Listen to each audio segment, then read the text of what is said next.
We're providing a pretty key service portion of the value chain within community solar. Everything relies on making sure we're finding customers and maintaining them and delivering a good experience for them on these projects. Otherwise, they won't be able to move forward. And so I think having that corporate parent banking has lent itself to ensuring that we are going to be a reliable, bankable counterparty. We're going to be there for the long haul. Hello and welcome to the Solar Maverick podcast, where solar meets entrepreneurship and experience. I'm your host, Benoit Thanjan, so let's get into it. Hi, this is Benoit, your host of the Solar Maverick podcast. I'm really excited in this episode of the podcast to interview Sandhya Murali. She's the co-founder and COO at Solstice. We actually interviewed Steph Spears, the other co-founder and CEO of Solstice, in episode 97. It's called Innovative Strategies in Acquiring Customers for Community Solar. Sandhya, welcome to the podcast. Great to have you.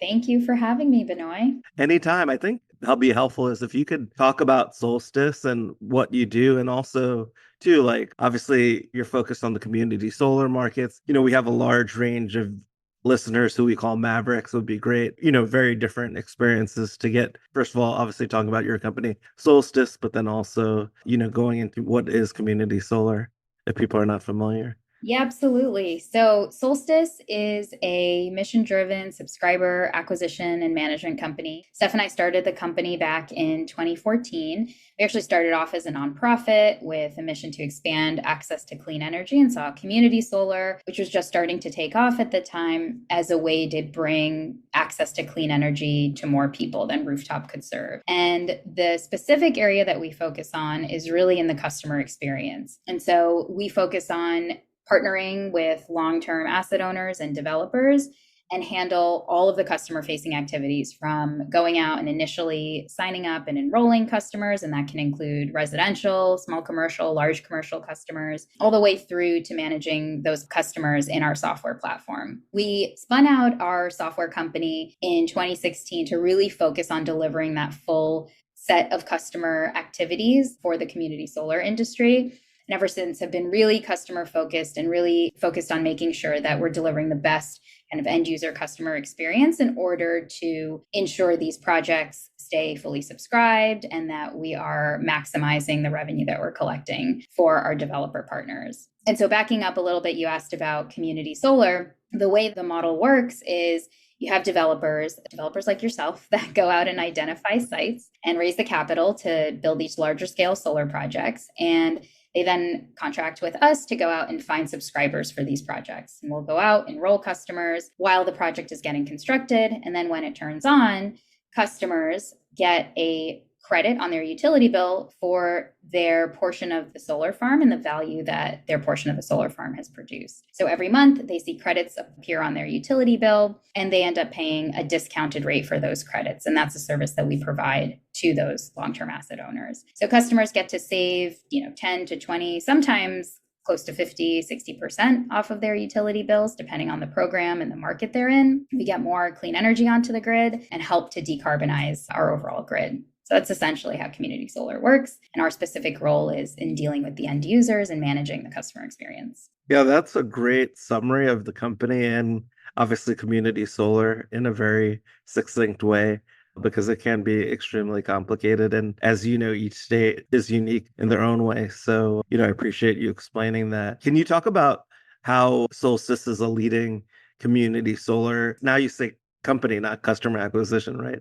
Is that like from a marketing perspective? In terms of how we define ourselves? How you define yourself, yes. Like I said, we are very customer centric, and we approach everything from the perspective of thinking about what's going to create the best user experience.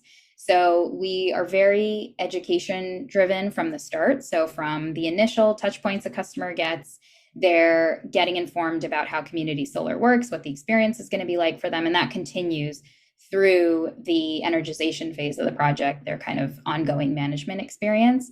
We really pride ourselves in our strong customer success team. We consistently get really high ratings from our customers, 4.9 stars on Google, and people value the transparency and frequency of communication that we provide them. So I think that really high level of service for the end user customers, but also mirroring that for our developer clients, kind of navigating new markets and programs and regulations together, figuring things out with utilities. There's a lot of learning that is happening in real time, especially in new markets. And so we're side by side with our developer partners, navigating some of those thorny issues and making sure we are set up for success to manage their projects successfully. So that really high level of customer service for both developers and the end user customers is something that we've really focused on from day one. And I think our stats really stand behind that. And the other piece is the commitment to inclusion. Like I said, we had our founding as a nonprofit. We've always been very mission driven. Now more and more programs have requirements to include low moderate income households, LMI households in the program. And then of course you have the federal level incentives under the Inflation Reduction Act that give extra incentives, financial incentives for enrolling LMI households onto these projects. And so that's been core to our DNA from the start. It's really exciting to see that as formalized part of programs at the state and at the federal level now. I think we are very well positioned to make sure we are doing LMI customer acquisition and management in the right way. Again, delivering that high level of service, I think is even more important for those folks. And then I think the last thing I'll add is that we're really had a strong commitment to codifying our processes and ensuring really high levels of execution when it comes to delivering, on our customer acquisition milestones on time. We've consistently been able to do that, to maintaining really high subscription rates, upwards of 98% subscription rates and upwards of 99% collection rates. And those are really important for our developer clients because we want to make sure we keep these projects filled and that we are collecting the subscription revenues on these projects and transferring that back to the asset owner. So we're really proud of our ability to execute in this space, and we're excited about the growth ahead. Yeah, and that's pretty amazing, the high collection rate, subscription rates. I haven't heard of that high, so congratulations on that. Yeah, thank you. I think that's a really big testament for our team who's implemented a lot of rigorous processes. You're going to have churn on these projects. People move, people forget that they signed up for this and are not there when it's time for the project to turn on. And we have really come up with various processes to make sure we're mitigating the risk of that churn or have processes in place to replace those customers when they inevitably do move and have to cancel their subscription. And we've implemented some processes on the payment collection side to ensure that we can maintain those high collection rates. Because that's definitely been an issue, I think, in certain markets. All the state markets differ in terms of how easy or challenging they are, but I will give kudos for our team that's really thought a lot about how we implement processes that can help boost both of those metrics, which I think are the most important for developers. Definitely, that makes sense. You mentioned actually churn prediction model, specifically churn. Like, I guess that's a challenging aspect of it, right? Because you have to figure out what's the likelihood of a customer going to stay in for how long, and then also like how hard is it going to be able to acquire like the customer? How complicated it is to try to figure that out. Obviously, having something like mathematical will make developer partners / investors like more comfortable. How do you come up with that sort of ideology between creating some like churn? I don't know if that's like an accepted sort of calculation or anything like that. Yeah, there are a lot of different ways to calculate churn. When do you measure it? Who's responsible for customers leaving at various stages of a project? But at least, once a project is energized and you have people who are receiving credits, we have developed internally our churn prediction model. So it's basically putting data over 85,000 months of customer data, monthly billing data into a machine learning model to basically assess what the likelihood is that particular customer will churn, right? Or basically giving all of our customers a churn likelihood probability. And so our data science team basically ran a few iterations of this model and came up with a set of factors that are most likely to predict whether a customer will return or, by contrast, most likely to stay on the project. So we found that the longer a customer has been on a project receiving credits, the less likely they are to churn. So basically those first few months, that a project is energized are kind of the most sensitive, highest risk points of time in the project. And then we do see some stabilization. There's differences in if you're in a dual bill project or a consolidated billing project, and Yes. that's getting a little bit into the weeds. But essentially, if you receive a separate community solar bill from Solstice that you have to pay for, that's going to increase the likelihood of churn versus if all of that is kind of done for us by the utility. Consolidated building, right? Exactly. Yeah. So when the utility consolidates the community solar bill with the utility bill, that reduces the likelihood of churn. You can imagine it's a better customer experience, but that's not available in every market. So factors like that, it was interesting. We found that demographic factors, there aren't strong correlators with the likelihood of churnings. So that was an interesting finding. But essentially, the way we've operationalized this is, we'll feed in data monthly into this model and then run a report each month that identifies accounts that are at the highest risk of churning. And then our customer success team will run a series of interventions. So more touch points, series of emails, texts, phone calls, to basically reach out to those customers and try and make contact and sort of mitigate any potential risk of their churning. Or, if they are going to be moving, we can get ahead of it and make sure we are proactively backfilling, their spot, make sure that we maintain those high levels of subscription. This episode of the Solar Maverick podcast is brought to you by Podcast Laundry, the podcast concierge service that I use to make sure that my listeners hear the best quality show. They do the dirty work of podcasting for me. Yes, graphics, quotes, show notes, master editing, and much more. All I have to do is record. So if you're a busy podcaster like me with an engaged audience and want to free up time to do more of what you love to do, like going to the gym or spending time with loved ones, go to podcastlaundry.com to schedule your consultation or call 347-871-8273. That's podcastlaundry.com or 347-871-8273. Thank you. Yeah, that makes sense. I really appreciate you explaining that. What is interesting? It sounds like you're involved pretty early with your development partners, potentially now too, looking at new community solar markets. Can you talk about like when you get involved with a developer partner? It sounds like it might be depends on the project, the state, many things obviously depend, but I'm kind of curious, like what capacity of customers have to be acquired before the project starts construction? Because I know that's been changing over time as well, and depending on the state too. Yeah, exactly. I'd say typically we are working with the long-term asset owners. So developers who typically sell their projects, sometimes we'll talk to them and get involved at some of those earlier stages of development, but really our relationship is with that long-term asset owner. And so we're working with those folks and we'll typically, want to start our work at right as construction is started. As far as I know, there's no kind of programmatic requirements for subscriber enrollment prior to construction. There certainly are requirements prior to energization. And so we're generally trying to get projects fully subscribed by about a month before energization. Some states, we may need to have that done 60 days before energization. The other important timeline is to consider financing timelines. Mm-hmm. So sometimes financiers will want to see a critical mass of subscribers before closing on, subsequent tranches of funding.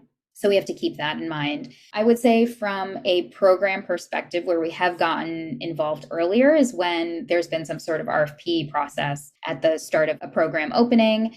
And, the developers who will eventually sell their projects may need to submit their applications into those RFPs. There may be extra points for outlining or, elaborating on your customer acquisition strategy. There may be points or content that's required to talk about how you're going to enroll LMI households. And so we have partnered with developers at those earlier stages, have supported some winning applications in certain markets. And then we'll kind of transfer, if that project ultimately gets sold, we'll transfer with the project to the long-term owner. We can help in those earlier stages. We've gotten letters of support from local community organizations, municipalities to help with the development process or to help with the RFP process and kind of increase the chances of the project getting selected. We've done that in places like New Jersey and New Mexico.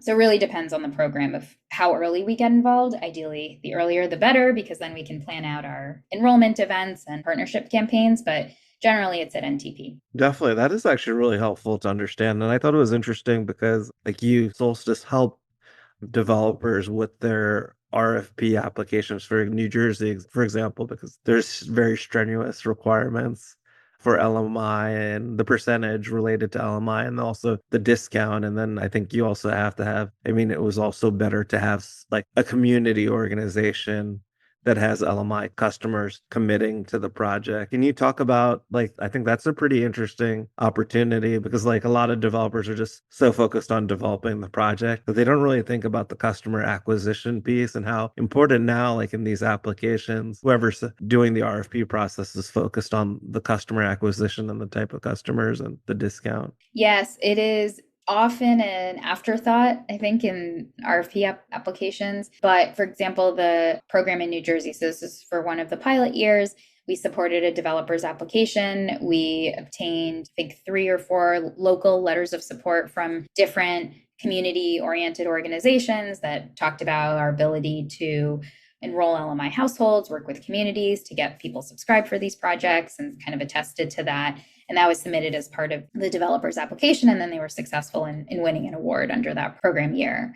And I think that's important. It can have long lasting benefit for when you win an award and then you start enrolling customers. Going in already with some pre-existing community relationships can help with the enrollment side. I think you talked my co-founder Steph about our acquisition strategies, spend a lot of time building relationships with different types of community partners. And that work takes time though. Relationship building takes time to build trust. So the earlier we can start, even if it's not in the context of signing customers up imminently, but more to just garner general support for a project, it is helpful when we can be brought in early, have that commitment with the developer, and then start some of the community engagement work early. We replicated that in New Mexico, also obtained several letters of support from local organizations, and then started talking to those community organizations about what kind of partnership structure would be most appropriate for them.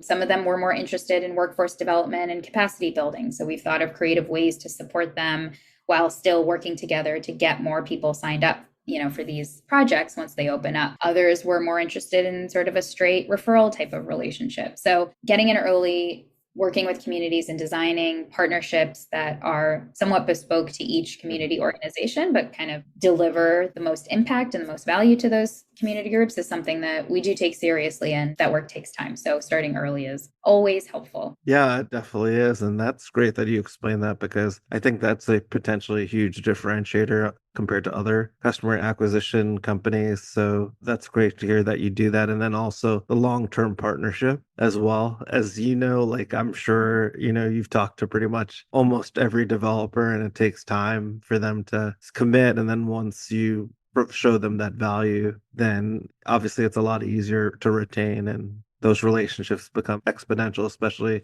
as time goes on and community solar increases exponentially, as well as the solar market as well. So that's really interesting to hear. Yeah, I would just generally say we're looking for long-term partners too. We started off in Massachusetts and expanded, next door to New York, and then started to expand to some of the other states. But we've really done that in concert with our developer partners. And so we're also looking for long-term partners that are growing their portfolios and we can grow with them. And then I know Solstice was acquired in, I think it was 2022 by Mitsui. Congrats on that. That's an exciting time as a company. I know you founded Solstice maybe 8, 9 years ago. Is that? I mean, yeah, to almost 10 now. Oh, 10 years. That's amazing. And then I've seen as well the process of, becoming a nonprofit and then how you've changed the business model over time. Can you talk about how the transaction with Mitsui has changed your company and what competitive advantages does it give you? Absolutely. I think we are probably one of the few companies that does have a corporate parent, a very large corporate parent in this case. And I think that provides us with a lot of stability. We're providing a pretty key service, a key portion of the value chain within community solar. Everything relies on making sure we're finding customers and maintaining them and delivering a good experience for them on these projects. Otherwise, they won't be able to move forward. And so I think having that corporate parent banking has lent itself to ensuring that we are going to be a reliable, bankable counterparty. We're going to be there for the long haul, and we're committed to delivering, quality and excellence in this business. And that has been, I think, really helpful over the last year and a half into it now. It's been really helpful in our conversations with developers especially in kind of the market environment in the last couple of years. Yeah, definitely. That's amazing to hear. And congratulations on that transaction. I know in the pre-interview, we were talking about the IRA or the Inflation Reduction Act, which was passed last year in August of 2020. Sorry, not was it last year? It was actually 22. 22. Time's flying by. I can't believe it's April 2024, and we're still waiting for guidance, obviously, on Yep. some of these things. Can you talk about how that has really impacted your business, like the Inflation Reduction Act? I think the most direct impact so far has been through the additional ITC adder, category 4, which basically gives an extra 10% ITC credit if you subscribe a certain threshold of low income households. There's a lot of definitions around that. And like you said, the guidance came out not too long ago at this point, but we do have some partners that have received that additional adder. And so that's adjusted how we're going to acquire for those projects, but for the better, right? We are Definitely. now designing for more LMI enrollment, greater impact. There's certain savings stipulations are required that need to be, savings that has to be passed on to customers that's required under the IRA. And so that's been the most near-term direct impact that we've seen so far. I think what's really exciting is the recently announced EPA awards for the Solar for All grants that are going to cities and towns and states across the country. And that's a significant amount of money to expand access to solar. And there's still, plans that need to be developed and specific program designs that people will be working on over the next few months. But that, I think, has the potential to really supercharge getting access to solar, especially for low-income households, but really more broadly, especially in states that don't have formal community solar programs. So that's definitely something that we're watching and keeping an eye on and figuring out where we can support the acceleration, the deployment of those funds. We're just getting started on that as those awards were just announced this week. Yes, it's timely that we're having this during that. And obviously, it's key, if developers are able to get those adders, as you mentioned, outside of the 30% ITC, because then that potentially makes projects profitable or pencils and maybe it normally wouldn't. So that's interesting to hear about that. So I appreciate you explaining. Obviously, you have like an interesting position within the solar industry.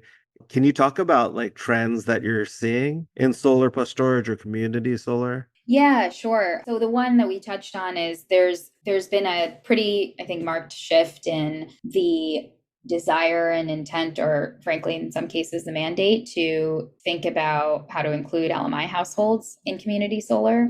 Like I said, new programs that are coming online often have a requirement. We have the IRA kind of underpinning all of that and getting developers and asset owners to think about, oh, we need an LMI acquisition and management strategy. We haven't really thought about this, hasn't been top of mind. And now it is, or at least over the last year. So it's really come to the forefront in our conversations. And that's really exciting and definitely a change in trends that noticed, at least in our developer conversations over the past couple of years. So that's one. I think two is now that we've had community solar projects in many states live and operational for several years now, a lot of asset owners have pretty significant portfolios under management that have been operational for a while. The nature of conversations has been more about risk mitigation and ensuring projects are successful. Before, in the beginning, it was about how are we going to get all the subscribers? Where are we going to find these customers? And that's still challenging. Customer acquisition is still hard, but I think a bigger focus is now placed on how are we going to ensure these projects are well managed? We are maintaining high subscription rates and we are collecting the revenue that we are projecting on these projects. So that's been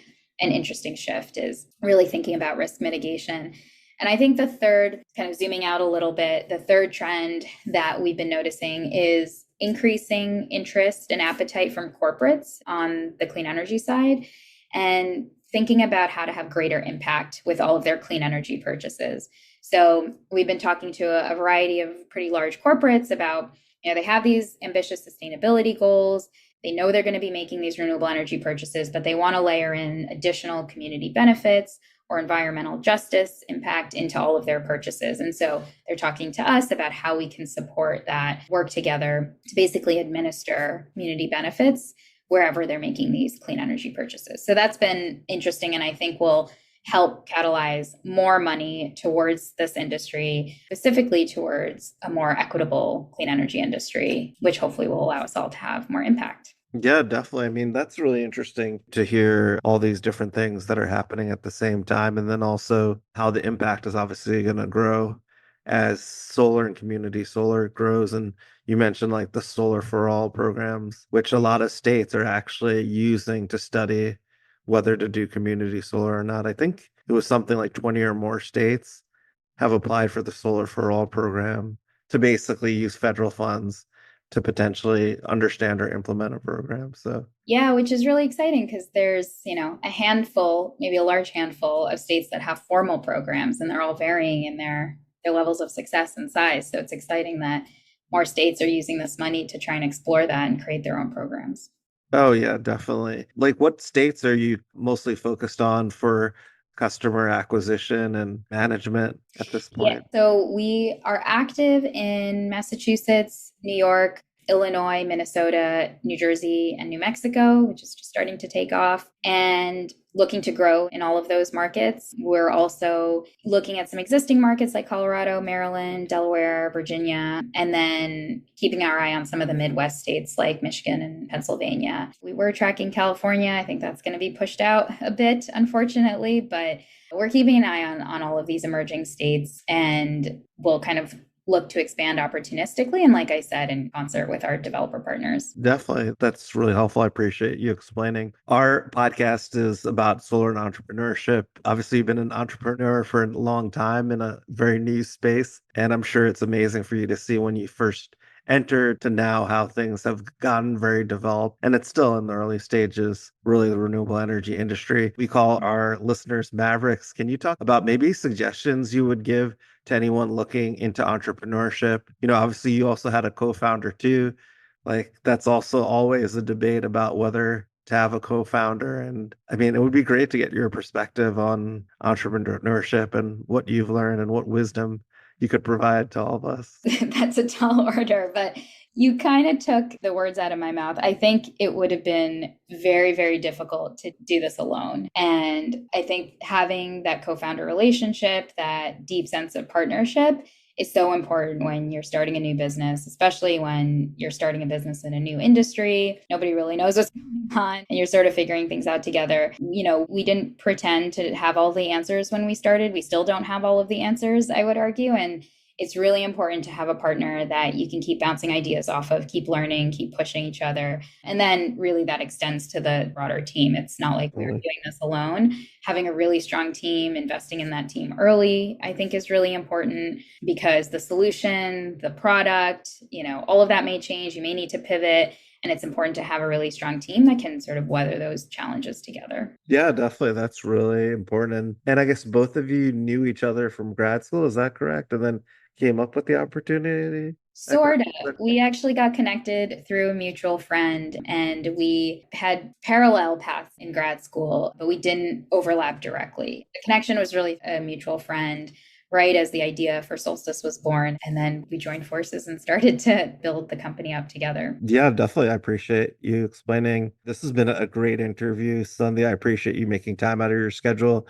How can our audience learn more about Solstice and you if they, wanted to learn more? Absolutely. I would say go to our website, solstice.us. There's more information about our services, our team, how to get in touch with us, how they can learn about me personally, as I guess go to my LinkedIn profile. But yeah, our website, solstice.us, will have all that information. So if you're a developer, please reach out. If you're interested in joining our team, please reach out. All the information can definitely be found there. Yeah, definitely. We'll have it as on the notes of the podcast. And I really appreciate, again, some of your time. And I'm excited to see what the growth of community solar in your team, and obviously the backing of Mitsui, to see what the future holds. Thank you so much, Benoit. It's been really fun, and thank you for having me on this. Oh, anytime. Thank you. Thanks for listening to the Solar Maverick podcast. The Solar Maverick podcast is brought to you by Renew Energy. We're a solar development and consulting firm. If you believe that this podcast is adding value to you, please give us a 5-star review and share with those that you think could benefit from this information. Please email all questions, suggestions, and feedback to info@renewenergy.com. That's info at reneuenergy.com. The Solar Maverick podcast is produced by Podcast Laundry and executive produced by Benoit Thanjan and Kevin Y. Brown.